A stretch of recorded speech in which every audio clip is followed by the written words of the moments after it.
Hi hello அனைவருக்கும் வணக்கம். நான் உங்கள் ராமச்சந்திரன். இது உங்கள் ராம்சன் அகாடமி. நண்பர்களே, நம்ம பாருங்க, பியூ எக்ஸாமுக்கான அந்த யூனிட் 1 ஸ்டார்ட் பண்ணோம். கொஞ்சம் எழுத்து நான் உங்களுக்கு ஸ்டாப் பண்ணி வச்சிருந்தேன். நம்ம ஆல்ரெடி 10 பாட்டு நூல்கள் உங்களுக்கு கொடுத்துட்டாங்க. இப்போ நம்ம பார்க்க போகிறது அதில் 8 தொகை நூல்கள். ஏன்னா நம்மளுக்கு சிலபஸ்ல தெளிவாக கொடுத்துருப்பாங்க. சங்க இலக்கியம், அப்புறம் சங்கம் பற்றிய செய்திகள், அப்புறம் நூலும் தொகையும் அப்படின்னு சொல்லி நம்மளுக்கு கொடுத்துருப்பாங்க. அந்த நூலும் பாட்டும் தொகையும் அப்படின்னு கொடுத்துருப்பாங்க. அந்த பாட்டும் தொகைன்றது எதை குறிக்குதுன்னா 10 பாட்டையும் 8 தொகையும் தான் குறிக்குது. ஓகேங்களா?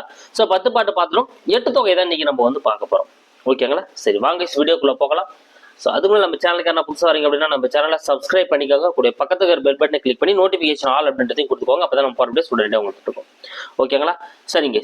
ஸோ 8 தொகை நூல்களில் முதல்ல நம்ம இதை பார்த்துருவோம்.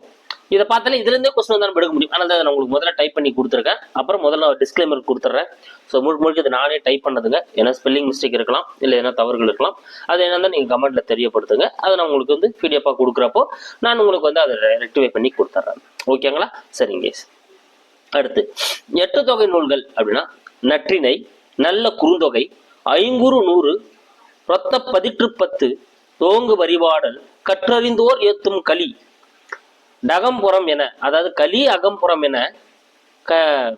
அகம்புறம் என்று அறிந்திருந்த 8 தொகை. ஓகேங்களா? ஸோ இது நம்ம தனித்தனியா பார்க்குறப்ப உங்களுக்கு கிளியரா புரியும். நற்றிணை, குறுந்தொகை, ஐங்குறு நூறு, பதிற்று 10, பரிபாடல், கலித்தொகை, அகநானூறு, புறநானூறு, இதுதான் இந்த 8 தொகை நூல்கள். ஓகேங்களா? இதுல நல்ல அப்படின்ற அடைமொழி பெற்றவங்களுக்கு கேட்டுருக்காங்க. அப்ப குறுந்தொகையை குறிக்குது. ஒத்த பதிற்று 10. ஓகேங்களா? அடுத்து ஓங்கு அப்படின்ற அந்த நூல் பார்த்தீங்கன்னா பரிபாடலை குறிக்குது. கற்றறிந்தோர் ஏத்தும் களின்னு சொல்லிட்டு ஆல்ரெடி எக்ஸாம்ல கேட்டிருக்காங்க. அது களித்தொகையை குறிக்குது. இதுல கொஸ்டின் வரதுக்கு வாய்ப்பு இருக்கு. அதை நான் கொடுத்துட்டேன். ஸோ இந்த வரிசையின் அடிப்படையில் தான் 8 தொகை நூல்கள் பாடப்பட்டிருக்கு. இதைதான் என்ன பண்ண போறோம் இந்த வீடியோவில் நம்ம பார்க்க போறோம். முதல்ல அதை பார்க்கறதுக்கு முன்னால் நம்ம என்ன பண்ண போறோம், ஸோ அதை பத்தின ஒரு அதனோட நூல் அடி வரையறை, அதனை தொகுத்தவர் யாரு, தொகுப்பித்தவர் யாரு, பாடல்களோட எண்ணிக்கை, இதான் கொடுத்துருக்கோம். மேக்ஸிமம் இதுல நிறைய டைம் கொஸ்டின் கேட்டுறாங்க. அதனால இந்த பாக்ஸை நம்ம நல்லா படிச்சிட்டோம் அப்படின்னாலே இதுல வரக்கூடிய கேள்வி நம்ம அட்டன் பண்ணிடலாம். இதுல ரொம்ப முக்கியமானது எது அப்படின்னு பாத்தீங்கன்னா இந்த அடி அல்லை ரொம்ப முக்கியம், தொகுத்தவர் தொகுப்பித்தவர் ரொம்ப முக்கியம். இதுல இருந்து கேள்விகள் கேட்கப்படுது. அதனால பார்த்துக்கணும். ஓகேங்களா? சரி, சரி, கொஞ்சம் த்ரோட் ஆகும், இதுவாக கோல்டாக இருக்கிறதுனால ரொம்ப வேகமாக பேச முடியாது, மெதுவாக தான் பேச முடியும். கொஞ்சம் அட்ஜஸ்ட் பண்ணிக்கோங்க. ஓகேங்களா? சரி, ஃபர்ஸ்ட் நம்ம பார்க்க போகிறது நற்றிணை. நற்றிணையோட அடி அல்லை பாருங்க. அதாவது அடி அல்லைன்னு என்ன சொல்லுவாங்கன்னா சிற்றலையிலிருந்து பேரலைன்னு சொல்லுவாங்க. அதை எந்த அடியிலிருந்து ஆரம்பிச்சு எந்த அடி வரையிலும் பாடப்பட்டிருக்கு அப்படின்னா 9லிருந்து 12, 9 அடி முதல் 12 அடி வரை பாடப்பட்டுள்ளது. ஓகேங்களா? இதனை தொகுத்தவர் தெரியவில்லை. நற்றினியை தொகுத்தவர் யாருன்னு தெரியல. ஆனா தொகுப்பித்தவர் பன்னாடு தந்த மாறன் வழுதி. இந்த நற்றினியை தொகுத்தவர் தெரியவில்லை. தொகுப்பித்தவர் பன்னாடு தந்த பாண்டியன் மாறன் வழுதி அப்படின்றவர் தான் தொகுப்பித்திருப்பாரு. இதில் உள்ள பாடல்களோட எண்ணிக்கை 401 பாடல்கள். அதாவது 400 + 1 கடவுளோட சேர்த்து 401 பாடல்கள் இதுல காணப்படுது. அடுத்து ரெண்டாவது நம்ம பார்க்க போறது குறுந்தொகை. ஸோ குறுந்தொகையோட அடி எல்லை பார்த்தீங்கன்னா 4 அடி முதல் 8 அடி வரை, 4 அடி முதல் 8 அடி வரை காணப்படக்கூடியதா இருக்கும். இதனை தொகுத்தவர் பூரிக்கோ. ஓகேங்களா? இதுல பாருங்க தொகுப்பித்தவர் இதுல தெரியவில்லை. ஸோ இதுவும் 401 பாடல்கள். கைஸ், நீங்க இது எப்படி ஞாபகம் வச்சுக்கணும் அப்படின்னா இந்த ரெண்டு செட்டா நீங்க ஞாபகம் வச்சுக்கினீங்க அப்படின்னா உங்களுக்கு ஈஸியா ஞாபகம் வச்சுக்க முடியும். ஸோ நற்றிணை, குறுந்தொகை. நற்றிணை பார்த்தா 9 to 12, குறுந்தொகை பார்த்தா 4 to 8. இங்க தொகுத்தவர் தெரியவில்லை, இங்க தொகுப்பித்தவர் தெரியவில்லை. இந்த கிளாஸ் ஞாபகம் வச்சுக்கோங்க. இது பாண்டியன் மாறன் வழுதி, இது பூரிக்கும். ஓகேங்களா? ரெண்டுமே 401 பாடல்கள். ஈஸியா நீங்க எப்படி ஞாபகம் வச்சுக்கலாம்.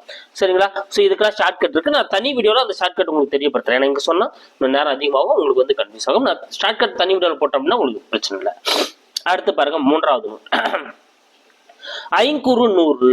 ஓகேங்களா? ஐங்குறு நூறு இது பாருங்க 3 அடி முதல் 6 அடி வரை, 3 அடியிலிருந்து 6 அடி வரை பேரலையை கொண்டதுதான். இதனை தொகுத்தவர் கூடலூர் கிழார்.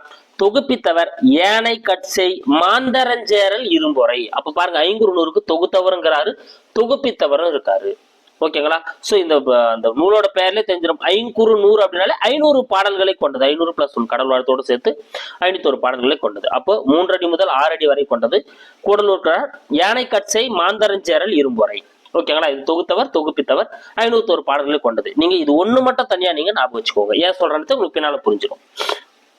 அடுத்து பாருங்க பதிற்று 10 பரிபாடல். நீங்க இது ரெண்டுத்தையும் சேர்த்து ஒரு ஆர்டரா நீங்க ஞாபகம் வச்சுக்கோங்க. ஏன் அப்படின்னா பதிற்று 10 பரிபாடல். சோ பதிற்று 10யும் நீங்க பரிபாடலையும் பாத்தீங்க அப்படின்னா இதுல பதிற்று 10 8 அடி முதல் 57 அடி வரை, 8 அடியிலிருந்து 57 அடி வரை பேரலை கொண்டது. பரிபாடல் 25 400 வரை பேரலை கொண்டதுங்க. இது ரெண்டுத்துக்குமே தொகுத்தவர் தொகுப்பித்தவர் தெரியாது. ஆனால் தான் இது ரெண்டுத்தையும் நம்ம ஒரு செட்டா நீங்க ஞாபகம் வச்சீங்கன்னா அப்ப இது ரெண்டுத்துக்குமே இது ரெண்டு பேருமே தெரியவில்லை அப்படின்றது நீங்க ஈஸியா எடுத்துடலாம். ஓகேங்களா? சோ பதிற்று 10ல மொத்தம் 100 பாடல்கள், அதுல 80 தான் வந்து நம்மளுக்கு கிடைச்சிருக்கும். முதல் பொத்தம் இறுதி பொத்தம் கிடைச்சிருக்காது. அடுத்து பரிபாடல்ல மொத்தம் 70 பாடல்கள், அதுல நம்மளுக்கு கிடைச்சது வந்து பார்த்தா 22 பாடல்கள் தான் வந்து கிடைச்சிருக்கும். அப்ப பாருங்க, இதுவும் இதே போல வந்து கிடைச்சது கம்மியா தான் கிடைச்சிருக்கும் எழுதின பாடலோட. இந்த ரெண்டு செட்டையும் நீங்க ஈஸியா ஞாபகம் வச்சுக்கலாம். அப்ப பதிற்று 10 பரிபாடலும் ஒரு செட்டா நீங்க ஞாபகம் வச்சுங்க அப்படின்னா உங்களுக்கு வந்து மறக்காது. அடுத்து கலித்தொகை. சோ கலித்தொகை பாருங்க, இதை தொகுத்தவர் 11 இருந்து 80, கலித்தொகை வந்து 11 இருந்து 80 அடி வரை பேரலையை கொண்டது. தொகுத்தவர் வந்து நல்லந்துவனார், தொகுப்பித்தவர் யாருன்னு நம்மளுக்கு தெரியாது. ஓகேங்களா? இதுல இருக்கக்கூடிய மற்ற பாடல்கள் 150 பாடல்கள், அதாவது 149 கடவுள் வார்த்தோட சேர்த்து ஒரு பாடலோடு சேர்த்து 150 பாடல்கள் வந்து கொண்டதுதான் இந்த கலித்தொகை பாடல். அடுத்து அகநானூறு 13 முதல் 31, இது நிறைய முறை கேட்டிருக்காங்க. 13 இருந்து 31 அடி வரை கொண்டதா வந்து பார்த்தீங்கன்னா அகநானூறு. இதை தொகுத்தவர் உருத்திர சன்மார், தொகுப்பித்தவர் பாண்டியன் உக்கிர பெருவெழுதி. அப்ப பாருங்க, நம்ம இதை பார்த்த நூல்லயே வந்து பார்த்தோன்னா 2 நூலுக்கு தான் வந்து ரெண்டுமே காணப்படுது. எந்த நூலுங்க? ஐங்குறுநூறுக்கும் அகநானூறுக்கும் வந்து தொகுத்தவர் தொகுப்பித்தவர் ரெண்டுமே காணப்படுது. இப்படி ஒரு செட்டு நீங்க ஞாபகம் வச்சுக்கணும். சோ வேற எதாவது கன்ஃபியூஸ் ஆகாது. அப்பதான் ஐங்குறுநூறும் அகநானூருக்கு மட்டும் தான் தொகுத்தவர் தொகுப்பித்தவர் இருக்கும். ஓகேப்பா, அது ஆப்ஷன் இருக்கா பாரு, நம்ம என்ன பண்ணலாம், அதுல இருந்து டெலிட் பண்றதுக்கு நம்மளுக்கு ஒரு ஆப்ஷன் கிடைக்கும். அப்போ பாண்டியன் உக்கிரன் பெருவெழுதி, இதுல இருக்கக்கூடிய பாடல்கள் 401 பாடல்கள். அடுத்து பாருங்க புறநானூறு. புறநானூறு 8 அடியிலிருந்து 57 அடி பேரலை வரை கொண்டது. இதை வந்து தொகுத்தவரும் தெரியாது, தொகுப்பித்தவரும் தெரியாது. ஓகேங்களா? அப்ப பாருங்க, இப்படி கூட கேள்வி கேட்கலாம், 8 தொகை நூல்களில் தொகுத்தவர் தொகுப்பித்தவர் பெயர் தெரியாத நூல்கள் யாவை அப்படின்னு கேட்டலாம். சோ பதிற்று 10, பரிபாடல், புறநானூறு, இது மூணுத்துக்குமே வந்து பார்த்தோம்னா தொகுத்தவரும் தெரியவில்லை, தொகுப்பித்தவரும் தெரியவில்லை. ஓகேங்களா? சரிங்க. சோ இப்போ இதுதான் வந்து இந்த 8 தொகை நூலோட இன்ட்ரோடக்ஷன். ஓகேங்களா? இதுக்கான ஷார்ட்கட்ஸ் நான் உங்களுக்கு தனியாக கொடுக்குறேன். அதை நீங்க பார்த்தீங்கன்னா உங்களுக்கு வந்து ஆப்ஷன் பார்க்குறப்ப ஈஸியாக எடுத்துருவீங்க. அடுத்து நம்ம பார்க்க போகிறது இன்ட்ரோடக்ஷன் பார்த்துட்டோம். 8 தொகை நூல்களில் இருக்கக்கூடிய அகநூல்கள் 5. ஸோ 8 தொகை நூல்களில் மொத்தம் இருக்கக்கூடிய அகநூல்கள் வந்து 5ங்க. ஓகேங்களா? அதை நான் டைப் பண்ணல. ஸோ என்னன்னா நற்றிணை, குறுந்தொகை, ஐங்குறுநூறு, அகநானூறு, கலித்தொகை, இது 5 தான் வந்து பார்த்தீங்கன்னா அகநூல்கள். ஓகேங்களா? ஸோ இதை டைப் பண்ணா ஒரு பேஜ் அதிகமாக போகும், ஒரு கோட் அதிகமாக போகும். எது கண்டென்ட் ஏற்றக்கூடாதுன்னு கம்மி பண்ணிட்டேன். என்ன காரணம் அப்படின்னா புறநூல்கள் வந்து 2. ஸோ எது பதிற்று 10 புறநானூறு, பதிற்று 10 புறநானூறும் புறநூல்கள். ஸோ புறநூல்கள் ரெண்டுத்துக்குமே தொகுத்தவரும் தெரியாது, தொகுப்பித்தவரும் தெரியாது. இதே நீங்க ஒரு செட்டா ஞாபகம் வச்சுக்கலாம். அப்போ பதிற்று 10 புறநானூறும் புறப்பாடல் நூல்கள். அகமும் புறமும் சேர்ந்த நூல் பரிபாடல். சோ பரிபாடல் வந்து பார்த்தோன்னா அகமும் புறமும் சேர்ந்த நூல். இதுக்கும் தொகுத்தவரும் தெரியாது, தொகுப்பித்தவரும் தெரியாது. அப்ப பாருங்க, புறநூலுக்கும் அகநூலுக்கும், அகமும் புறமும் சேர்ந்த நூலுக்கும் வந்து தொகுத்தவர் தொகுப்பித்தவர் ரெண்டுமே தெரியல. ஓகேங்களா? அப்ப இப்படி ஒரு செட்டாவும் நீங்க ஞாபகம் வச்சுக்கலாம். அப்ப இந்த 3 நூல்கள் வந்து இங்க வந்துருச்சு. இதை தவிர்த்து இருக்கக்கூடிய மீண்டும் 5 நூல்கள் தான் அகநூல்கள். நீங்க அப்படி ஞாபகம் வச்சுக்கலாம். ஓகேங்களா? முடிஞ்சு போச்சு. இது வந்து இதே கொஸ்டினா கேட்டுருவாங்க, புறநூல்களுடன் தொடர்பற்றது எது, 8 தொகையில் உள்ள அகநூல்களுடன் தொடர்பற்றதுன்னு கேட்டாங்கன்னா நம்ம அதுல இருந்து எடுத்து பார்க்கணும். அப்போ பதிற்று 10 புறநானூறும் புறநூல்கள், அகம்புறம் சேர்ந்ததாக கருதப்படக்கூடிய நூல் வந்து பரிபாடல். இது நீங்க நல்லா ஞாபகம் வச்சுக்கணும். இது நம்ம ஃபர்ஸ்ட் நம்ம பார்க்க போறது நற்றிணை. நற்றிணையை தான் நம்ம வந்து பார்க்க போறோங்க. ஏன்னா 8 தொகையில முதல்ல வைத்து பாடப்படக்கூடிய வந்து எது இருக்குன்னா நற்றிணை தான் இருக்குது. அதுக்கப்புறம் தான் நல்ல குறுந்தொகை வந்து கொடுத்துருப்பாங்க. அப்போ 8 தொகையில் முதலில் வைத்து பாடப்படுவது நற்றிணை அப்படின்றது தான். இது 9 அடி முதல் 12 அடி வரை. ஸோ இது நம்ம எங்க பாக்ஸ்லயே பார்த்துருப்போம். நான் ஏன் திருப்பி இதை கொடுக்குறேன் அப்படின்னா வெரி வெரி இம்பார்ட்டன்ட். நிறைய முறை இந்த அடிவரையிலிருந்து தான் கொஸ்டின் கேட்கறாங்க. அதனாலதான் இந்த இடத்துல நான் திருப்பியும் டைப் பண்ணியிருக்கேன். சோ 9 முதல் 12 அடி வரை எல்லையை கொண்டதான் வந்து பார்த்தீங்கன்னா இந்த நற்றிணை. ஓகேங்களா? சோ இது மொத்தம் 400 பாடல்களை கொண்டது. அதாவது கடவுள் வாழ்த்துடன் சேர்த்து 401 பாடல்கள் வரும். ஓகேங்களா? இதன் பாடிய புலவர்கள் 275 புலவர்கள். ஸோ மொத்தம் எத்தனை புலவர்கள் பாடியிருக்காங்க நற்றிணையை? நற்றிணையை பாடிய புலவர்கள் வந்து பார்த்தீங்கன்னா 275 பேர் வந்து பாடியிருப்பாங்க. ஓகேங்களா? ஸோ நம்ம அங்கேயே பார்த்துருப்போம். 8 தொகையில முதல்ல வைத்து பாடப்படக்கூடிய நூல் வந்து இதுதான். ஸோ நற்றிணையை வந்து பார்த்தீங்கன்னா 400 + 1, 400 + 1 பாடல்கள் வந்து கொண்டதுதான். அடுத்து வந்து பாத்தீங்கன்னா கடவுள் வாழ்த்து, பாரதம் பாடிய பெருந்தேவனார். ஓகேங்களா? ஸோ இதுல கொஞ்சம் கான்ட்ரவர்சி இருக்குங்க. ஸோ 175, 275 இது கொஞ்சம் கான்ட்ரவர்சி இருக்கு. இருந்தாலும் நீங்க வந்து ஞாபகம் வச்சுக்கோங்க. அடுத்து கடவுள் வாழ்த்து பாரதம் பாடிய பெருந்தேவனார். நற்றினியோட கடவுள் வாழ்த்து யார் பாடியிருப்பாருன்னா பாரதம் பாடிய பெருந்தேவனார் தான் பாடியிருப்பாரு. ஸோ இதனோட கடவுளை யாரை வச்சு பாடப்பட்டிருக்கிறாருன்னா திருமால் தான் வந்து கடவுளை வச்சு நற்றினியில பாடப்பட்டிருக்கு. இதனோட முதல் உரை, ஸோ நற்றினிக்கு முதல் உரை யாரால எழுதப்பட்டது அப்படின்னு வந்து பாத்தீங்கன்னா நாராயணசாமி ஐயர். ஸோ முதல் உரையை வந்து பாத்தீங்கன்னா நாராயணசாமி ஐயர் அப்படின்றவர் தான் வந்து எழுதியிருப்பாரு. ஸோ இவர் தான் பதிப்பிச்சிருப்பாரு, முதல்ல இவர் தான் உரையும் எழுதியிருப்பாரு. ஓகேங்களா? சரிங்க. இந்த நற்றினியோட சிறப்பு பெயர்கள் என்னென்ன சொல்றாங்க அப்படின்னா நல் என்னும் அடைமொழிப்பட்ட நூல். ஓகேங்களா? ஸோ நல் அப்படின்ற அடைமொழிப்பட்ட நூல் நற்றினை. நல்ல அப்படின்னு கேட்டாங்கன்னா குறுந்தொகை. நல்லா ஞாபகம் வச்சுக்கணும். நல்லுன்னு கேட்டாங்கன்னா நற்றினை, நல்ல அப்படின்னு அடைமொழிப்பட்ட நூல் கேட்டாங்கன்னா குறுந்தொகை. என்ன ஞாபகம் வச்சுக்கோங்க. நற்றினை 400, ஏன்னா 400 பாடல்களை கொண்டதுனால நற்றினை 400 அப்படின்னு சொல்லிட்டு இது வந்து அழைக்கப்படுது. ஓகேங்களா? இது ரொம்ப முக்கியங்க. வௌவால்கள் கனவு காணும் என் அறிவியல் உண்மையை கூறும் நூல். ஓகேங்களா? ஸோ இது ஒரு டிஃப்ரெண்டா இருக்கு, ஞாபகம் வச்சுக்கோங்க. வௌவால்கள் வந்து கனவு காணும் அப்படின்ற ஒரு அறிவியல் உண்மையை வந்து எந்த எட்டுத்தொகை நூல் குறிப்பிடுது அப்படின்னா நற்றினை தான் வந்து குறிப்பிடுது. ஓகேங்களா? ஸோ நற்றினை பத்தி பார்த்தோம். எட்டுத்தொகையில முதல்ல வைத்து பாடப்படக்கூடிய நூல் இதுதான். 9 12 அடி பேரலை கொண்டது நம்ம வந்து பார்த்தோம். இதுல வந்து பார்த்தோம்னா மொத்தம் 400 பாடல்களை கொண்டது. 175 அல்லது 275, இது கொஞ்சம் கான்ட்ரவர்சி இருக்கு. 275 நீங்க வந்து வச்சுக்கோங்க. கடவுள் வாழ்த்து வந்து பார்த்தோம்னா பாரதம் பாடிய பெருந்தேவனார். பாரதம் பாடிய பெருந்தேவனார் தான் வந்து இது கடவுள் வாழ்த்து பாடியிருக்காரு. இது வந்து கடவுள் வந்து எந்த கடவுள்னா திருமாலை வந்து இதுல வந்து பாடியிருப்பாங்க. ஓகேங்களா? ஸோ இதனால நம்ம முன்னாலே பார்த்தோம், இதுக்கு தொகுத்தவர் கிடையாது, தொகுப்பித்தவர் பற்றி தான் பாண்டியன் மன்னி தந்த பன்னாடு தந்த பாண்டியன் மாறன் விடுதி. அதை நாங்கள் டைப் பண்ணல, அந்த பாக்ஸ்ல படிச்சிருக்கிறதால இங்க நான் கொடுக்கல. ஓகேங்களா? ஸோ இதுக்கு முதல்ல பதிப்பித்து உரை எழுதியவர் நாராயணசாமி ஐயர். ஸோ நல் என்ற அடைமொழிப்பட்ட நூல் நற்றினை 400, வௌவால்கள் கனவு காண்ற அறிவியல் செய்தி வந்து சொல்லக்கூடிய. ஓகேங்களா? அடுத்து நம்ம பார்க்க பார்த்து ரெண்டாவது வந்து குறுந்தொகை. ஓகேங்களா? ஸோ ரெண்டாவதா எட்டு தொகையில ரெண்டாவதா வைத்து பாடப்படக்கூடிய நூல் வந்து பார்த்தீங்கன்னா குறுந்தொகை தான். இதுல குறைந்த அடிகளை கொண்டதால் இது குறுந்தொகை என அழைக்கப்படுகிறது. ஸோ இதோட அடி அல்லை வந்து பார்த்தீங்கன்னா குறைந்த அடிகளை கொண்டு காணப்படக்கூடியதா இருக்குங்க. ஸோ 4 அடியிலிருந்து 8 அடி. அது வந்து பார்த்தீங்கன்னா இதனோட அடி, அந்த எழுதப்பட்ட அடிகள் வந்து குறைந்த அடிகளை கொண்டதா வந்து காணப்படும். அதனால வந்து பார்த்தீங்கன்னா இது குறுந்தொகை அப்படின்னு சொல்லிட்டு வந்து என்ன பண்ணப்படுது, அழைக்கப்படுது. அடுத்து வந்து பார்த்தீங்கன்னா 401, இதனோட பாடல்களோட எண்ணிக்கை வந்து பார்த்தீங்கன்னா 401 பாடல்களை கொண்டதுங்க. ஓகேங்களா? ஸோ அதுக்கப்புறம் கடலோரத்தோட சேர்க்கிறப்ப வந்து பார்த்தோன்னா சிலதுல 401 தான் வந்து பாடலாகவே வந்து கொடுத்துருப்பாங்க. அதுக்கப்புறம் 401 கூட சேர்த்து 402ன்னு சொல்லப்படுது. ஓகேங்களா? ஆனால் நீங்கள் 401 பாடல்கள் அப்படின்றத வந்து ஞாபகம் வச்சுக்கோங்க.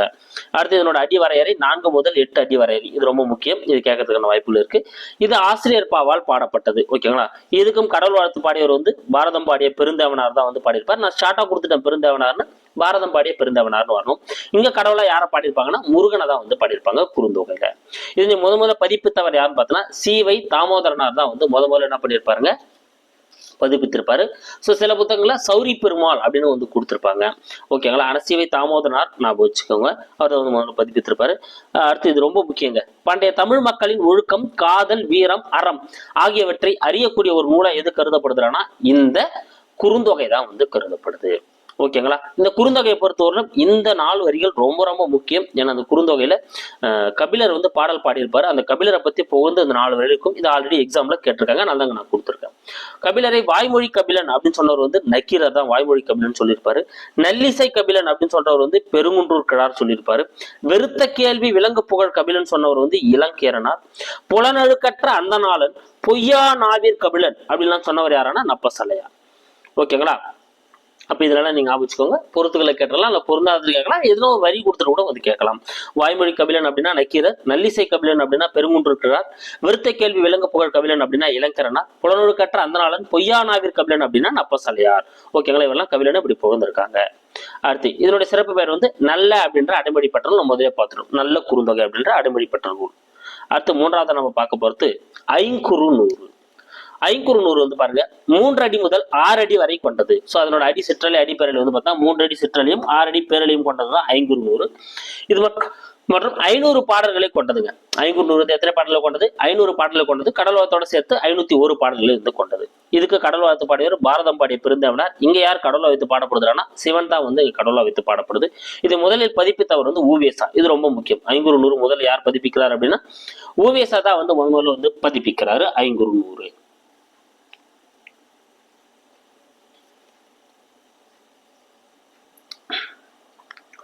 ஸோ இந்த புலவர்கள் இது வந்து 5ன்னு வரணும், இது டைப்பிங் மிஸ்டேக். ஓகேங்களா?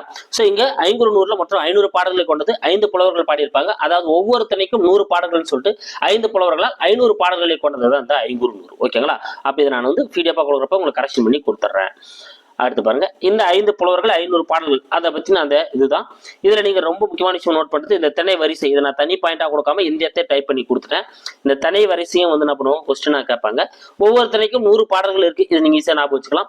இந்த திணையை யார் பாடியிருக்காங்க இதுவும் ரொம்ப முக்கியங்க, இதுவும் எக்ஸாம்ல கேட்டிருக்காங்க. ஓகேங்களா? ஸோ ஐங்குறு நிறை எந்த திணை வரிசையில் அமைக்கப்பட்டிருக்கு அப்படின்னா மருதம், நெய்தல், குறிஞ்சி, பாலை, முல்லை இந்த திணை வரிசையில் தான் வந்து அமைக்கப்படுது. ஸோ ஒவ்வொரு திணைக்கும் 100 பாடல்கள் ஏற்கனவே சொல்லியாச்சு. மருத திணையை பாடியவர் வந்து ஓரம்போகியார். ஸோ ஐங்குறு நூறுல மருத திணை யாரால பாடப்படுது அப்படின்னா ஓரம்போகியாரால பாடப்படுது. நெய்தல் திணை வந்து பார்த்தீங்கன்னா அம்முவானாரால் பாடப்படுது. குறிஞ்சி திணை கபிலர். ஸோ குறிஞ்சி திணை யாருங்க பாடுறாரு, கபிலர் தான் பாடுறாரு. பாலைத்திணையை பாடியவர் வந்து பார்த்தீங்கன்னா ஓதலாந்தையார். முல்லைத்திணையை பாடியவர் வந்து பேயனார். ஓகேங்களா? சரிங்க. ஸோ இதுக்கெல்லாம் ஷார்ட்கட் இருக்கு, நான் அந்த ஷார்ட்கட் உங்களுக்கு வேகமாக சொல்றேன். ஸோ மருதத்தில் வந்து பார்த்தீங்கன்னா என்ன பண்ணணுங்க, ஸோ மருதாணி வச்சுக்கிறாங்க ஞாபகம் வச்சுக்கோங்க. மருதாணி வச்சிருந்தா யார் மேலேயும் கைப்படாம பண்ணுவாங்க, ஓரமா போவாங்க அப்படின்னு ஞாபகம் வச்சுக்கோங்க. ஓகேங்களா? நீங்க அப்படின்னு ஞாபகம் வச்சுக்கலாம். மருதம் அப்படின்னா வயல் சார்ந்த இடமும், வயல் சார்ந்த இடத்துல கேணில் நேரத்தில் நடந்து போக மாட்டாங்க, ஓரமா வரப்பில் தான் நடந்து போவாங்க. நீங்க அப்படின்னு ஞாபகம் வச்சுக்கலாம். அப்போ ஓரம் போகியார். நெய்தல் அப்படின்னா வந்து பாத்தீங்கன்னா அம்முவானார். ஓகேங்களா? அம்மு வந்து என்ன பண்றாங்க, துணி நெய்யறாங்க அப்படின்னு ஞாபகம் வச்சுக்கோங்க, அம்முவானார். அடுத்து குறிஞ்சினா இது ஷார்ட்கட்டே சொல்ல தேவையில்ல, குறிஞ்சினா கபிலர் தான் நீங்க எடுத்துருவீங்க. பாலைனா வந்து பார்த்தோன்னா ஆந்தை. ஸோ அவர் ஆந்தை வந்து பாலைவனத்துல சுத்துதுன்னு ஞாபகம் வச்சுக்கோங்க, ஆந்தையார். அடுத்து முல்லைனா வந்து முல்லைப்பூ வச்சா பேய் ஒரு ஞாபகம் வச்சுக்கோங்க, பேயனார். இது வந்து ஐங்குறு நூறுல இருக்கக்கூடிய அந்த திணை வரிசையும் அதனுடைய ஆசிரியர்களும். இந்த திணை வரிசைக்கான ஷார்ட்கட் தனியா நான் கொடுக்குறேன். இதனோட சிறப்பு வந்து பார்த்தா மிகப்பெரிய நூல். ஆமாங்க, 8 தொகை நூல்களில் மிகப்பெரிய நூல் எதுனா இதுதான். ஏன்னா 500 பாடல்களை கொண்டது, மீது எல்லாமே 400 பாடல்களை கொண்டதா வந்து காணப்படும். இது 500 பாடல்களை கொண்டதுன்றதுனால மிகப்பெரிய நூல் வந்து ஐங்குறு நூறு. அடுத்து நம்ம பார்க்க போறது சரி, ஐங்குறு நூறு அப்படியே 3 முதல் 6 அடி வரை கொண்டது பார்த்தோம். 500 பாடல்களை கொண்டது. இதனுடைய கடவுள் வாழ்த்து வந்து பாரதம் பாடிய பெருந்தவனார், கடவுள் வந்து சிவன். இது முதலே பதிப்பித்தவர் வந்து ஊவேசா. இது மொத்தம் 5 புலவர்கள் வந்து பாடியிருப்பாங்க. அதனோட பாடல் வரிசை யாருன்னு பார்த்தோம். அடுத்து நம்ம பார்க்க போறது பதிற்று. ஓகேங்களா? ஸோ பதிற்று பொறுத்தவரும் 10 இன் இற்று அப்படின்னு சொல்லிட்டு என்ன பண்றாங்க, பிரிக்கிறாங்க. பதிற்று 10 இன் இற்று, அப்புறம் இறுதியா வந்து 10ன்னு வந்திருக்கணும், அதை நான் மிஸ் பண்ணிட்டு இருக்கேன் டைப் பண்ணாம. அது நான் உங்களுக்கு பிடிஎஃப் கொடுக்குறப்ப டைப் பண்ணி கொடுத்துட்றேன். பாடான் தனியால் பாடப்பட்டது ரொம்ப முக்கியங்க. ஏன் இது வந்து பாடான் தனியால் பாடப்பட்டது அப்படின்னு சொல்றாங்கன்னா சேர அரசர்கள். ஓகேங்களா? ஸோ சேர அரசர்களோட அவங்களோட சிறப்புகளை பத்தி எல்லாம் என்ன பண்ணப்பட்டிருக்கும், அதிகமாக பாடப்பட்டிருக்கும். அதனால தான் இது பாடான் தனியால் பாடப்பட்டது. அவங்களோட வீரர்கள் அவங்களோட செயல் பற்றி பாடப்பட்டது பாடான் தனியால் பாடப்பட்டது. சேர அரசர்களை பற்றி குறிப்பிடுகிறது. 10 சேர அரசர்களை பற்றி 100 பாடல்களை கொண்டது. அப்போ 10 சேர அரசர்களை பற்றி ஒவ்வொரு சேர அரசர்களுக்கும் பாடல்களை வைத்து மொத்தம் எத்தனை பாடல்கள் வச்சிருக்காங்க, இதுல வந்து 100 பாடல்களா வந்து என்ன பண்ணியிருக்காங்க, பாடியிருக்காங்க. ஓகேங்களா? ஒரு அரசருக்கு 10 பாடல்கள். அப்போ 10 அரசருக்கு 10 × 10 100 பாடல்களை வந்து கொண்டதுங்க. இது முதலில் பதிப்பித்தவர் யாருன்னு பார்த்தீங்கன்னா ஊவேசா தான் பதிப்பிக்கிறாரு. இதுல முதல் மற்றும் இறுதி 10 கிடைக்கவில்லை. ஸோ ஒரு 10க்கும் எவ்வளவு இருக்குன்னு பார்த்தோம், 10 பாடல்கள் சொல்லிட்டு 100 பாடல்கள் பார்த்தோம். இதுல முதல் 10ம் கடைசி 10ம் கிடைக்காதனால நம்ம மொத்தம் 80 10கள் தான் வந்து கிடைச்சிருக்கும். அப்ப 80 பாடல்கள் தான் நம்மளுக்கு கிடைச்சிருக்கு. ஓகேங்களா? ஸோ இதனோட இன்ட்ரோடக்ஷன் இதுதான். இதுதாங்க ரொம்ப முக்கியம். இதுதான் ரொம்ப முக்கியம். ஸோ 10 யார் பாடியிருப்பாங்க, அதுக்குரிய அரசர் யாருன்னு பார்க்கலாம் பாருங்க. ஸோ முதல் 10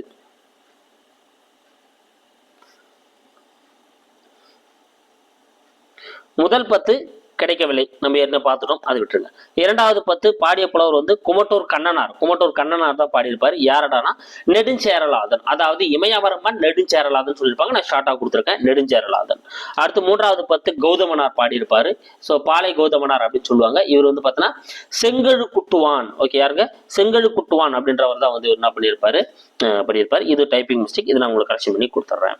அடுத்து காப்பியனார் அப்படின்றவர் தான் 4வது 10 பாடியிருப்பாரு. இந்த 4வது 10ல யாரை பாடியிருப்பாங்கன்னா நார்முடிச்சோரல், அதாவது காங்காயங்கண்ணி நார்முடிச்சோரல் அப்படின்னு சொல்லுவாங்க, அவரை தான் வந்து பாடியிருப்பாங்க. அடுத்து 5வது 10 பரணர் பாடியிருப்பாரு. இவர் வந்து செங்குட்டுவனை தான் வந்து பாடியிருப்பாரு, அதாவது கடற்பிற்கொட்டிய செங்குட்டுவன் அப்படின்னு சொல்லுவாங்க, அவரை வந்து பாடியிருப்பாரு. அடுத்து காக்கை பாடினியார். காக்கை பாடினியார் தான் வந்து 6வது பத்து பாடியிருப்பாங்க. இவங்க வந்து ஆடுகோட்பாட்டு சேரலாதனை தான் வந்து பாடியிருப்பாங்க. அடுத்து 7வது பத்து கபிலரால் பாடப்பட்டது செல்வ கடுங்கோ. இவர் யாரை பாடியிருப்பாரு?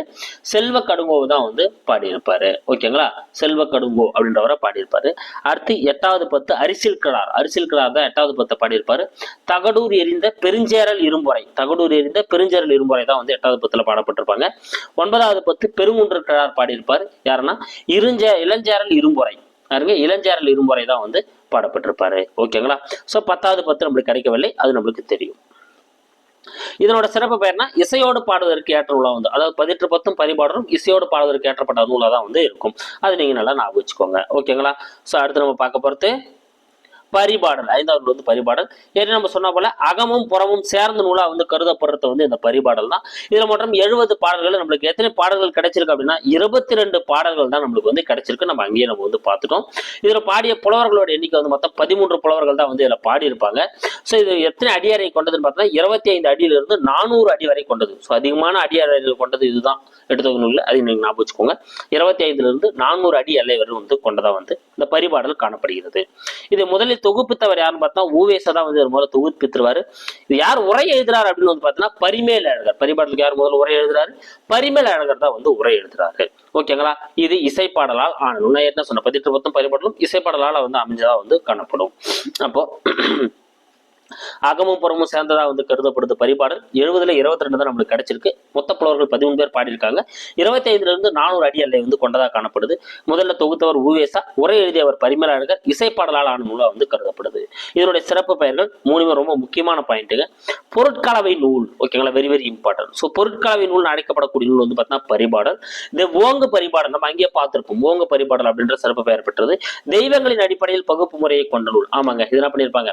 ஸோ தெய்வங்களின் அடிப்படையில் வந்து பகுப்புமுறையை வந்து அப்படி இருப்பாங்க, இவங்க வந்து வச்சிருப்பாங்க. ஸோ தெய்வங்களுக்கு ஏற்றப்பல பாடல்கள் அடிக்க அது மூலம் வந்து பகுப்புமுறை வந்து கொண்டதா வந்து காணப்படும். ஓகேங்களா. ஸோ அப்போ தெய்வங்களின் அடிப்படையில் பகுப்புமுறை கொண்ட நூலாம் வந்து பார்த்தீங்கன்னா அதுவும் பரிபாடல் தான். சரிங்களா. சரி, அடுத்து நம்ம பார்க்க போறது 6வது நூல் வந்து பார்த்தீங்கன்னா கலித்தொகை. ஸோ நாடக பாங்கில் அமைந்துள்ளது. ஆமாங்க, கலித்தொகை வந்து பார்த்தீங்கன்னா நாடக பாங்கில் அமைந்த ஒரு நூலா தான் வந்து கருதப்படுது. நம்மளுக்கு தெரியும் தொகுத்தவர் நல்லதோட தொகுப்பித்தவர் யாருன்னு தெரியலன்னு நம்ம அங்கேயே வந்து பார்த்துட்டோம். ஓகேங்களா. இந்த கொஸ்டின் ஆல்ரெடி எழுதியிருக்காங்க. உரை எழுதியவர் யார்? கலித்தொகைக்கு உரை எழுதியவர் நச்சினார்க்கனியார். ஸோ நச்சினார்க்கனியார் தான் வந்து என்ன பண்ணிருப்பார்? கலித்தொகை முழுவதுமே வந்து உரை எழுதியிருப்பார். ஆனா தொகுத்தவர் வந்து யாருன்னா நல்லந்தவனார் தான் வந்து தொகுத்திருப்பாரு. ஓகேங்களா. இதுல இருக்கக்கூடிய பாடல்கள் 150, அதாவது 149 + 1 நம்ம வந்து பார்த்தோம். அதாவது கடவுள் வாழ்த்தோட சேர்த்து. இதுல பாடிய புலவர்கள் வந்து 5 புலவர்கள். எப்படி என்ன பண்ணப்பட்டிருக்கும்? 5 புலவர்கள். ஒவ்வொருத்தனைக்கும் ஒரு புலவர் சொல்லி 5 புலவர்களால் வந்து பாடப்பட்டிருக்கும். ஓகேங்களா. சரி, இதனோட திணை வரிசை அப்புறம் அதனுடைய பாடல்கள் பார்க்கலாம் பாருங்க. இதுவும் ரொம்ப முக்கியம். ஸோ இதுல திணை வரிசை இங்க நீங்க பாடல்களும் சேர்த்து ஞாபகம் வச்சுக்கணுங்க. அங்க நம்ம பாக்குறப்போ வந்து பார்த்தீங்கன்னா எல்லாமே 100 பாடல்களா இருந்தது. ஓகேங்களா. இதுக்கு முன்னாடி நம்ம எங்க பார்த்தோம்? ஐங்குறு நூறுல பார்த்தோம். ஒவ்வொருத்தனைக்கும் 100 பாடல்கள் இருந்துச்சு. அதனால ஈஸியா நீங்க ஞாபகம் வச்சுக்கலாம். ஆனா இங்க பாடல்களோட எண்ணிக்கை வேரியேஷன் வரும். ஸோ இங்க இதுல எப்படி வச்சிருக்காங்கன்னு பாருங்க. கலித்தொகையில முதல்ல பாலை வைக்கப்படுது, குறிஞ்சி, மருதம், முல்லை, நெய்தல். இந்த ஆர்டர் தான் வந்து கலித்தொகையில வந்து திணை வரிசை வந்து வைக்கப்படுது. இதுல பாலை திணையில 35 பாடல்கள் யார் பாடிருக்காரு? பெருங்கடுங்கோ. பாலை வந்து பெருங்கடுங்கோ தான் வந்து பாடியிருப்பாரு. ஸோ குறிஞ்சி வந்து கபிலர். இது நீங்க நல்லா ஞாபகம் வச்சுக்கணும். இங்க 29 பாடல்கள் வந்து கபிலரால் பாடப்பட்டிருக்கும். மருதம் வந்து மருத இல நாகனார். ஈஸியா நீங்க ஞாபகம் வச்சுக்கலாம். மருதனே அதுல வருது. இவரும் 35 பாடல்கள் வந்து பாடியிருப்பாரு. அடுத்து முல்லை. முல்லை வந்து பாத்தீங்கன்னா நல்லூர் உத்திரன். ஓகேங்களா. ஸோ நல்லூர் உத்திரன் அப்படின்றவர் தான் வந்து பாத்தீங்கன்னா முல்லை திணையை வந்து பாடியிருப்பாரு. 17 பாடல்கள் பாடியிருப்பாரு. நெய்தல் திணையை வந்து நல்லந்தோனார் பாடியிருப்பாரு. 33 பாடல்கள் நெய்தல் திணையில் வந்து நல்லந்தோனார் பாடப்பட்டிருப்பாரு. இது ரொம்ப முக்கியம். நெய்தல் வந்து யார் பாடுறதுன்னு கேட்பாங்க. எத்தனை பாடல்கள் கேட்பாங்க? 33 பாடல்கள் வந்து நல்லந்தோனார் பாடப்பட்டது. ஸோ இது மொத்தத்தையும் நீங்க கூட்டினீங்க அப்படின்னா உங்களுக்கு 149 தாங்க வந்து வரும். ஸோ நான் ஏற்கனவே சொன்ன போல கடவுள் வாழ்த்தோட சேர்த்து கடவுள் வாழ்த்து யார் பாடியிருப்பாரு? நல்லந்தோனார் தான் இதுக்கான கடவுள் வாழ்த்து பாடியிருப்பாரு. மீதெல்லாம் நம்ம பாரதம் பாடிய பெருந்தவனார் பார்த்தோம். கலித்தொகைக்கு கடவுள் வாழ்த்து பாடல் நல்லந்தோனார் தான் பாடியிருப்பாரு. அதோட சேர்த்து வந்து பார்த்தீங்கன்னா மொத்தம் 150 பாடல்களை வந்து கொண்டது. ஓகேங்களா. அடுத்து பாருங்க, கருத்தாழமும் ஓசை இன்பமும் கொண்ட நூல். ஸோ கலித்தொகை வந்து பார்த்தோன்னா ரொம்ப கருத்தாழமும் ஒரு ஓசை இன்பமும் கொண்ட நூலா வந்து கருதப்படுதுங்க இந்த கலித்தொகை. துள்ளல் ஓசை உடையது. ஸோ கலித்தொகை பொறுத்தவரை என்ன ஓசை உடையது அப்படின்னா துள்ளல் ஓசை உடைய ஒரு நூலா தான் வந்து இது வந்து கருதப்படுது. இதை முதலில் பதிப்பித்தவர் வந்து சி.வை. தாமோதரனார். யாருங்க? சி.வை. தாமோதரனார் தான் வந்து முதல்ல வந்து பதிப்பிக்கிறாரு. இதனுடைய சிறப்பு பெயர் வந்து பார்த்தீங்கன்னா கற்றறிந்தோர் ஏற்றும் களி. ஏற்கனவே நம்ம பார்த்தோம். இது கற்றறிந்தோர் ஏற்றும் களி அப்படின்னு சொல்லிட்டு தான் வந்து அழைக்கப்படுது. ஓகேங்களா. ஸோ இங்க நம்ம பார்த்தோம் இல்லைங்களா, நாடக பாங்கிலாம் இந்த நூல் உரை எழுதியவர் வந்து நச்சினார்க்கனியார், தொகுத்தவர் நல்லதோடார். முதலில் நம்ம பார்த்துட்டோம். 150 பாடல்கள், 5 புலவர்கள். பாலை, குறிஞ்சி, மருதம், முல்லை, நெய்தல் அப்படின்ற வரிசையில் தான் வைக்கப்பட்டிருக்கு. பாலை வந்து பெருங்கொடுகம் 35 பாடல்களும், குறிஞ்சி வந்து கபிலர் 29 பாடல்களும், மருதம் வந்து மருதல நாகனார் 35 பாடல்களும், முல்லை வந்து நல்லூர் திறன் 17 பாடல்களும், நெய்தல் வந்து நல்லதோடார் 33 பாடல்களும் வந்து இதில் பாடியிருக்காங்க. இதுல கடவுள் வாழ்த்து நல்லதோடார் தான் பாடியிருப்பாரு. அது சிவன் தான் வந்து கடவுள் வாழ்த்துல பாடப்பட்டிருக்கும். ஸோ கருத்தாழ்வும் ஓசை என்பமும் கொண்ட நூலா வந்து கருதப்படுது. துள்ளல் ஓசை உடையது. முதலில் பதிப்பித்தவர் சிவ தாமோதரனார் பதிப்பிக்கிறாரு. இதோட சிறப்பு பெயர் கற்றோர்தோர் ஏற்றும் களி. அடுத்து நம்ம 7வதா பார்க்க போறது அகநானூறு. ஓகேங்களா. ஸோ மொத்தம் 8 தொகையில 7வது நம்ம பார்க்க போறது அகநானூறு தான் நம்ம வந்து பார்க்க போறோம். 13 அடி முதல் 31 அடி வரை கொண்டது. ஆமாங்க, 13 31 அடி வரை கொண்டதான் அகநானூறு. இதுக்கு 2 பேருமே இருப்பாங்க, தொகுத்தவர் தொகுப்பித்தவர்.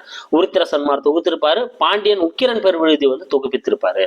ஓகேங்களா. இதுல இருக்கக்கூடிய மொத்த பாடல்கள் 400, அதாவது 400 + 1 401 பாடல்களை வந்து கொண்டது. இதனுடைய புலவர்கள் மற்றும் 145 புலவர்கள் வந்து இதுல வந்து பாடியிருப்பாங்க. ஓகேங்களா. ஸோ அகநானூர்ல 145 புலவர்களால் வந்து இது பாடப்பட்டிருக்கும். குடவோலை முறை பற்றி குறிப்பிடக்கூடியது. ஸோ குடவோலை முறையை பற்றி குறிப்பிடக்கூடிய ஒரு நூல் எது அப்படின்னு வந்து பாத்தீங்கன்னா இதுதாங்க. இந்த கொஸ்டின் ஆல்ரெடி கேட்டிருக்காங்க. குடவோலை முறை பற்றி குறிப்புகள் உள்ள நூல் எதுன்னு கேட்டிருக்காங்க. அகநானூறு தான். இது ரொம்ப ரொம்ப முக்கியங்க. அகநானூறு 3 பிரிவுகளை கொண்டது. இதுல வந்து நிறைய டைம் கொஸ்டின் கேட்டிருக்காங்க. அந்த 3 பிரிவுகள், அதுல எத்தனை பாடல்கள் அப்படின்றது. ஓகேங்களா. இதுல களிற்று யானை நிறை அப்படின்றது முதல் பிரிவாகும், மணியிடை பவளம் அப்படின்றது 2வது பிரிவாகும், நித்தில கோவை அப்படின்றது 3வது பிரிவாகவும் இருக்குங்க. இதுல களிற்று யானை நிறையில வந்து 160 பாடல்களும், மணியில வந்து 180 பாடல்களும், நித்தில கோவையில வந்து பாத்தீங்கன்னா 100 பாடல்களும் வந்து காணப்படுது. ஓகேங்களா. அப்ப இதுல அதிகமான பாடல்களை கொண்டது எதுன்னு கேட்டாங்கன்னா மணி இடை பவளம் சொல்லிட்டு ஞாபகம் வச்சுக்கோங்க. ஸோ மணியும் பவளம் தான் அதிகமான ரேட்டு, 180 ரூபாய் ஞாபகம் வச்சுக்கோங்க. களிற்று யானை நிறைய வந்து பார்த்தீங்கன்னா 120, நித்தில கோவை வந்து 100. ஓகேங்களா. ஸோ இதனோட பாடல்கள் தனியாகவே கேட்கறதுக்கான வாய்ப்புகள் இருக்கு. இந்த 3 பிரிவுகளா தான் காணப்படுது. இதுல வந்து பார்த்தோன்னா இதுலேயும் திணை வரிசை இருக்குதுங்க. அதனோட பாடல்களோட எண்ணிக்கை இருக்குது. அதனோட பாடல் வரிசை இது ரொம்ப முக்கியம். இந்த பாடல் வரிசை வந்து எக்ஸாம்ல கேட்டிருக்காங்க. ஓகேங்களா. ஸோ ஃபர்ஸ்ட் பாருங்க, இதுல எந்த திணை வரிசையில் அடுக்கப்படுது அப்படின்னா பாலை, குறிஞ்சி, முல்லை, மருதம், நெய்தல் இந்த திணை வரிசையில் தான் வந்து பார்த்தீங்கன்னா இந்த அகநானூறு பாடல் வந்து அடுக்கப்படுதுங்க. ஓகேங்களா. ஸோ அகநானூர்ல இந்த வரிசையில் அடுக்கப்பட்டாலும் அதனோட பாடல்களோட எண்ணிக்கை வந்து மாறுது பாருங்க. இதுல ரொம்ப நீங்க முக்கியமா ஞாபகம் வச்சுக்க வேண்டியது பாலை 200 பாடல்களை கொண்டது, குறிஞ்சி 80, மீதி எல்லாமே 40 40 40 தான் இருக்கும். ஓகேங்களா. அப்போ 3 40 120 ஒரு 80 200 200 400 பாடல்கள் வந்துச்சு கரெக்டா. பாலை அப்ப அதிகமான எந்த திணையை பாடப்பட்டுள்ளது அப்படின்னு கேட்டாங்கன்னா அகநானூர்ல பாளையத்திணை தான் அதிகமா பாடப்பட்டுள்ளது. இதை நல்லா மைண்ட்ல நீங்க வச்சுக்கோங்க. ஓகேங்களா. பாளையத்திணைக்கு அடுத்து அதிகமாக பாடப்பட்டுள்ளது ஒரு கொஸ்டின் கேட்கலாம். அப்படி கேட்டாங்கன்னா குறிஞ்சி திணை. ஓகேங்களா. ஸோ பாலை வந்து 200ங்க. அது எந்த வரிசையில் வைக்கப்பட்டிருக்கும் அப்படின்னா 1 3 5 7 ஒற்றைப்படையில வந்து வைக்கப்பட்டிருக்கும்.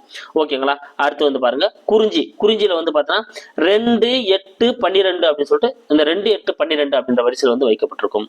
அடுத்து வந்து பாத்தீங்கன்னா முல்லைத்திணை வந்து பாத்தீங்கன்னா 4 14 24 4 14 24 அப்படின்ற வரிசையில் எடுக்கப்பட்டிருக்கும். மருதம் அப்படின்னா 6 16 26 அப்படின்ற வரிசையில் எடுக்கப்பட்டிருக்கும். அடுத்து நம்ம பார்க்க போறது நெய்தல் திணை. நெய்தலை பொறுத்தவரைக்கும் 10 20 30 என்னதுங்க 10 20 30 அப்படின்ற 10 10 வந்து நெய்தல் திணை வந்து வைக்கப்பட்டிருக்கும். ஸோ இதான் அந்த பாடல்களோட வரிசை. இது கேட்கறதுக்கான வாய்ப்புகளும் இருக்கு. இதனோட சிறப்பு பெயர்கள் வந்து பார்த்தீங்கன்னா அகநானூறு நெடுந்தொகைன்னு அழைக்கப்படுது, பெருந்தொகை 400 அப்படின்னு அழைக்கப்படுது, அகப்பாட்டு அப்படின்னு அழைக்கப்படுது. ஸோ இதெல்லாம் வந்து அகநானூரோட சிறப்பு பெயர்கள். அப்போ அகநானூறு 13 31 அடி வரை கொண்டதுன்னு பார்த்தோம். இதனோட பாடல்கள் வந்து 400, புலவர்கள் வந்து 145 புலவர்களால் பாடப்பட்டது. கடவுள் வாழ்த்து பெருந்தேவனார் பாடியிருப்பாரு. குடவோலை முறை பற்றி வந்து குறிப்புகள் காணப்படுது. களிற்று நேர் மணிமணி பவளம் நித்தில கோவை. களிற்று நேரில் 120, மணிமணி பவளம் 180, நித்தில கோவையில் 100 பாடல்களும் கொண்டதுன்னு பார்த்தோம். இதுல அதிகமா பாலை பாடப்பட்டிருக்கும் 200 பாடல்கள். அடுத்து குறிஞ்சி மீதி எல்லாமே 40 பாடல்கள் பாடப்பட்டிருக்கும். பாலையை பொறுத்தவரையிலும் ஒற்றையன் 1 3 5னும், குறிஞ்சியை பொறுத்தவரையிலும் 2 8 12 அதாவது 6 6 கூட்டின்னு போயிருப்பாங்க. முல்லையை பொறுத்தவரையிலும் 4 14 24 போயிருக்கும். மருதத்தை பொறுத்தவரைக்கும் 6 16 26 போட்டிருக்கும். நெய்தலை பொறுத்தவரைக்கும் 10 10 போயிருக்கும். ஓகேங்களா. இதனோட சிறப்பு பெயர்கள் நெடுந்தொகை, பெருந்தொகை 400, அகப்பாட்டு. அடுத்து நம்ம பார்க்க போறது இறுதியா நம்ம பார்க்க போறது புறநானூறு. 8 தொகை நூல்கள் இறுதியா நம்ம என்ன பார்க்க போறோம், புறநானூறு தான் பார்க்க போறோம். புறநானூரை பொறுத்தவரைக்கும் 11 புறத்திணைகளும் 65 துறைகளையும் கொண்டது. இந்த கொஸ்டின் ஆல்ரெடி எக்ஸாம்ல கேட்டிருக்காங்க. புறநானூரில் உள்ள திணைகள் மற்றும் துறைகள் முறையன்னு கேட்டிருக்காங்க. 11 திணைகளையும் 65 துறைகளையும் கொண்டது. ஏன்னா புறநானூற்று பாடல்களையும் திணை துறை வரிசையா தான் வந்து பாடணும். அப்பதான் அது நல்லா இருக்கும். அடுத்து இதனோட பாடல் வந்து 400 பாடல்களை கொண்டது. ஓகேங்களா? ஸோ புறநானூறு 400 பாடல்களை கொண்டதுன்றது நம்ம முதலே பார்த்தோம். 400+1 கடவுள் வாழ்த்தோட. இதுல பாடிய புலவர்களோட எண்ணிக்கை வந்து பார்த்தீங்கன்னா 158 புலவர்கள். புறநானூறுல எத்தனை பாடல் பாடியிருப்பாங்க? 158 புலவர்கள் பாடியிருப்பாங்க. அதுல பெண்பார் புலவர்கள் வந்து 15 பேர். மொத்தம் 158 புலவர்கள் வந்து புறநானூறுல 400 பாடல்கள் பாடியிருக்காங்க. அதுல பெண்பார் புலவர்கள் வந்து பாத்தீங்கன்னா 15 பேர். இதுக்கு கடவுள் வாழ்த்து பெருந்தேவனார், பாரதம் பாடிய பெருந்தேவனார் தான் பாடியிருப்பாரு. இது சிவன் தான் வந்து இதுல பாடப்பட்டிருக்கும். அதிகமான பாடல்கள் புறநானூற்றுல அதிகமான பாடல்களை பாடியவர் யார் அப்படின்னு பாத்தீங்கன்னா ஔவையார் தான் வந்து பாத்தீங்கன்னா அதிகமான பாடல்கள்ல புறநானூறுல வந்து பாடியிருப்பாங்க. ஓகேங்களா? அப்ப புறநானூரில் அதிக பாடல்களை பாடியவர் யார் அப்படின்னு ஒரு கேள்வி கேட்கறதுக்கான வாய்ப்புகள் வந்து அதிகமாவே இருக்கு. இதுல அதிகமான பாடல்கள் வந்து ஔவையார் தான் பாடியிருப்பாங்க. 33 பாடல்கள் வந்து ஔவையாரால பாடப்பட்டிருக்கும். அடுத்து இது ஆங்கில மொழிபெயர்ப்பு. ஆமாங்க, புறநானூறு சில பாடல்களை ஆங்கிலத்தில் மொழிபெயர்த்தவர் யார் அப்படின்னா ஜி போப். நம்ம பார்த்திருப்போம் the 400 songs of war and wisdom and anthology of poems from classical Tamil த புறநானூறு அப்படின்ற டைட்டில் என்ன பண்ணியிருப்பாரு, அவர் வந்து ஆங்கிலத்தில் மொழிபெயர்த்திருப்பாரு. ஸோ 8 தொகை நூலிலே காலத்தில் முந்தைய நூல் அப்படின்னு கேட்டாங்கன்னா அது புறநானூறு தான். இதனுடைய சிறப்பு பெயர்கள் புறம், புறப்பாட்டு, தமிழ் கருவூலம் அப்படின்னு அழைக்கப்படுது. ஓகேங்களா? ஸோ 11 புறத்திணைகளும் 65 துறைகளையும் கொண்டது. இதில் இருக்கக்கூடிய பாடல்கள் 400, புலவர்கள் வந்து 158, அதில் பெண்பார் புலவர்கள் வந்து 15. கடவுள் வாழ்த்து வந்து பாரதம் பாடிய பெருந்தேவனார் பாடியிருப்பார். அதிக பாடல்கள் ஔவையார் தான் பாடியிருக்காங்க. ஆங்கில மொழிபெயர்ப்பு ஜி போப் பண்ணியிருப்பாரு. காலத்தால் வந்து முந்தைய நூலாக கருதப்படுது. இதனோட சிறப்பு பெயர் புறம், புறப்பாட்டு, தமிழ் கருவூலம்னு அழைக்கப்படுது. ஓகேங்களா? ஸோ கைஸ், வெற்றிகரமாக உங்களுக்கு 8 தொகை நூல்கள் வந்து நான் முடிச்சு கொடுத்துட்டேன். இது மட்டும் இல்லைங்க, 8 தொகை நூலும் 10 பாட்டு நூலும் நான் தொகுத்துட்டு இருக்கேன். ஓகேங்களா? அதாவது அதில் இம்பார்ட்டனாக வந்து இருக்கக்கூடிய பாயிண்ட்ஸ் என்ன, ஒரு தொகுத்து எது நம்ம தொகுத்து வச்சு நம்ம பார்த்துக்கணுன்ற தலைமை நான் தொகுத்துட்டு இருக்கேன். அதுவும் உங்களுக்கு கூடிய சீக்கிரம் வந்து கிடைச்சிடும். ஸோ நீங்க அதெல்லாம் பார்த்தீங்கனாலே எங்கிருந்து கொஸ்டின் கேட்டாலும் நீங்க வந்து எடுத்துடலாம். ஓகேங்களா? சரி, தேங்க்யூ கைஸ். அடுத்த வீடியோல வந்து நான் உங்களை சந்திக்கிறேன். நம்ம சேனலுக்கு யாரும் புதுசாக வந்து நம்ம சேனலை சப்ஸ்கிரைப் பண்ணிக்கோங்க.